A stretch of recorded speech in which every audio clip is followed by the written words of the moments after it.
Magandang oras na naman sa inyong lahat mga kaibigan. Ang pag-uusapan natin ngayon ay isang katanungan ng ating viewer. Ito ang kanyang tanong. Attorney, paano kung patay na ang asawa, pwede na po bang palitan ang apelyido ko sa aking passport? Sagot, maaari mong ibalik ang iyong apelyido sa pagkadalaga sa iyong Philippine passport kapag pumanaw o namatay na ang iyong asawa. Ayon sa New Philippine Passport Act o Republic Act number 11983, ang mga byuda ay binibigyan ng karapatang gamitin muli ang kanilang maiden name o yung apelyido nila nang sila ay dalaga pa. Kapag sila ay magpa-renew ng kanilang passport, ito ay batay sa provision ng bagong Philippine Passport Law, yung Republic Act 11983 na nilagdaan noong March 11, 2024. Nakasad din sa bagong passport law na isang beses lang maaaring gawin ang pagbabalik ng apelyido sa pagkadalaga. At ang maganda dito sa bagong batas, hindi na kailangan ng order ng korte para sa mga namatayan ng asawa o para sa mga balo para bumalik sa apelyido sa pagkadalaga.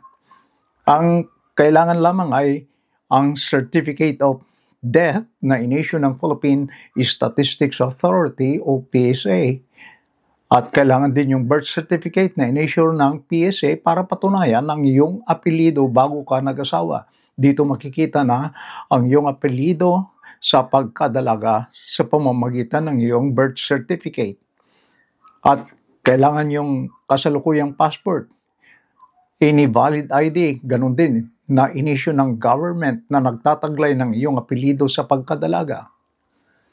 At kailangan ng isang notarized na affidavit na nagsasaad ng iyong kahilingan o request na bumalik sa maiden name o apelyido sa pagkadalaga at nagpapatunay na hindi mo pa nagagawa noon dahil isang bisis lang ang pagbayag sa ilalim ng ating bagong batas ng Philippine Passport Law.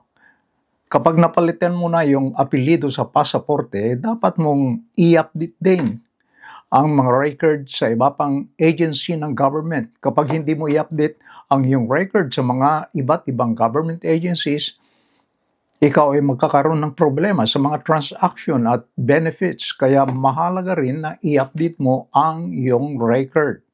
At ilan sa mga government agencies na dapat i-update mo ay ang SSS, Philippine Health, Pag-ibig Fund, LTO kung meron kang driver's license, BIR, at PRC kung ikaw ay isang licensed professional gaya ng nurse o kaya ay accountant.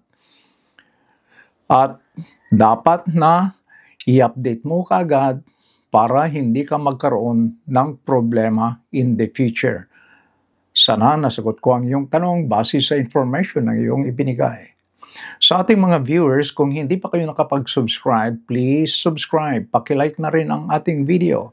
At kung meron din kayong katanungan, please isulat lang sa comment sa ibaba. Maraming salamat sa inyong panonood hanggang sa muli. And please don't forget to like and subscribe. Bye-bye.